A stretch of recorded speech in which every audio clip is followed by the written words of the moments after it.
আমার বোনের বয়স 10 বছর। তো এখন ওর বয়স 10 বছর হওয়া সত্ত্বেও এখনো বিছানায় প্রস্রাব করে রাত্রে। মাঝে মাঝে দিনের বেলায় ঘুম হলে বিছানায় প্রস্রাব করে ফেলে। আর এখন শীতের সময় এসেছে, তো এখন একটু বেশি, রাত্রে 2বার হয়ে যাচ্ছে আর কি। ম্যাম আর কিছু যখন জানতে ওকে রাত্রে প্রস্রাব করানোর জন্য ওঠানো হয়, মানে ওকে যদি সকালে জিজ্ঞাসা করা হয়, তো ও বলে কই আমি তো কিছু টের পাইনি, তোমাকে আমি বলি তোমাকে আমি ডেকেছিলাম রাত্রে, তো আমি বলে আমি কিছুই টের পাইনি। মাঝে মাঝে ও মানে রাত্রে যে ঘুম থেকে ওঠে সেটাও সকালে ওঠে ভুলেও যায়। এই জন্য আমরা ওকে মানে প্রাথমিকভাবে অনেক চিকিৎসা দিয়েছি, হোমিওপ্যাথি দিয়েছি, অ্যালোপ্যাথিও দেওয়া হয়েছে, কিন্তু কোনো সমাধানই পাওয়া যায়নি আর কি। ম্যাম কিছু জানতে চান? জি অবশ্যই। আপনার বাচ্চার মানে ওয়েট কেমন 10 বছরে? 19। 19। আচ্ছা। জি। আর এমনি পেশাবের ইনফেকশনের ইতিহাস আছে? প্রস্রাব না, টেস্ট করেছেন এমন কখনো? হ্যাঁ, এমন টেস্ট করানো হয়েছিল। ওর বয়স যখন 6 বছর ছিল তখন আমরা এটা লক্ষ্য করেছিলাম। তো আচ্ছা এটার জন্য আমরা ওকে একটা ভালো ডাক্তার দেখিয়েছিলাম। উনি বলেছিল ওর বয়স হিসেবে এখনো একটু প্রস্রাব করবে, ও খাবার দাবার যেহেতু অনেক ভালো খায়, যার কারণে এই প্রস্রাবটাও করবেই। তাই জন্য আমরা খুব একটা গুরুত্ব দিইনি, কিন্তু বয়স বাড়ার সঙ্গে সঙ্গে সমস্যাটার সমাধান হচ্ছে না। আচ্ছা ঠিক আছে ঠিক আছে। আপনি সাথেই থাকুন, আমরা আলোচনা করছি।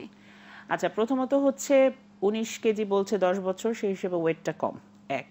আরেকটা 6 বছরেও হিস্ট্রি দিচ্ছে যে একজন ডক্টর উনি দেখিয়েছিলেন, কিন্তু অ্যাকচুয়ালি মেয়েদের 7 বছর এবং ছেলেদের 8 বছর পর্যন্ত এই মিচুরেশনটা কন্ট্রোল হয়ে যাওয়ার কথা। এরপরে সাধারণত বিছানা পেশাব করার কথা না, কিন্তু সেইটা বয়সটা এক্সিট হয়ে যদি 10-12 পর্যন্ত করতে থাকে তাহলে আমরা নিউরোলজিক্যাল কিছু লিশন চিন্তা করতে পারি। তার ব্লাডারে ফাংশনের ব্যাপারটা আছে, ধরে রাখার ক্যাপাসিটিটা কেমন, কিডনির ফাংশনগুলো কেমন আছে।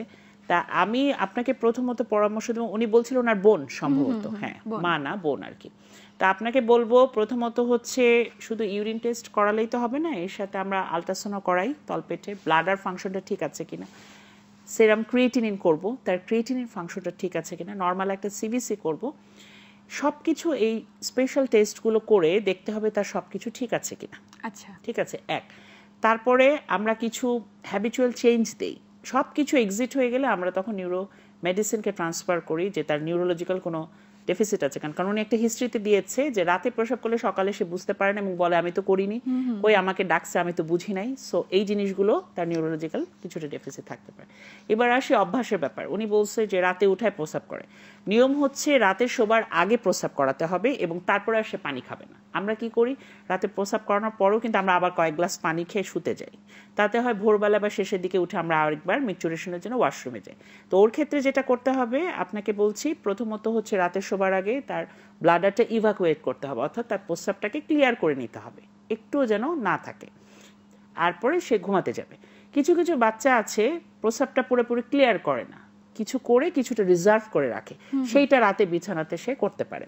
এটা সিম্পলি ওয়েতে যদি আমি চিন্তা করি, সেক্ষেত্রে আমি বলবো পেশাব করার পরে তারপর শীষ দিয়েও তার যদি অবশিষ্ট অংশ পেশাব থাকে সেটাকে আপনি ক্লিয়ার করেন, করে বিছানায় নেন, এইভাবে আপনি ট্রায়াল দেন। ঠিক আছে। এরপরে মাঝখানে রাতে একটা টাইম তাকে উঠান, 2টা বা 3টার দিকে উঠায় আবার একটু বসান যে পেশাব করে কিনা। এই ধরনের কিছু এক্সারসাইজ আমরা বা যেটাকে আমরা বলি তার মানে সলিউশন আমরা দিতে পারি বা পরামর্শ।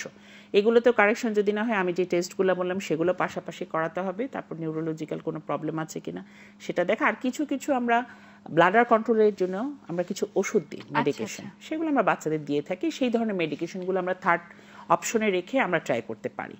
আচ্ছা, আরেকটা জিনিস হচ্ছে তার প্রস্রাবের রাস্তা চেক করার বিষয় আছে, তার ইউরেথ্রার সাইজ কেমন, তারপর ইউরেথ্রাতে কোনো প্রবলেম আছে কিনা, সেখানে কোনো লিশন আছে কিনা, আমাকে থরলি এগুলো কিন্তু হিস্ট্রি টেকিং করে এক্সক্লুড করতে হবে।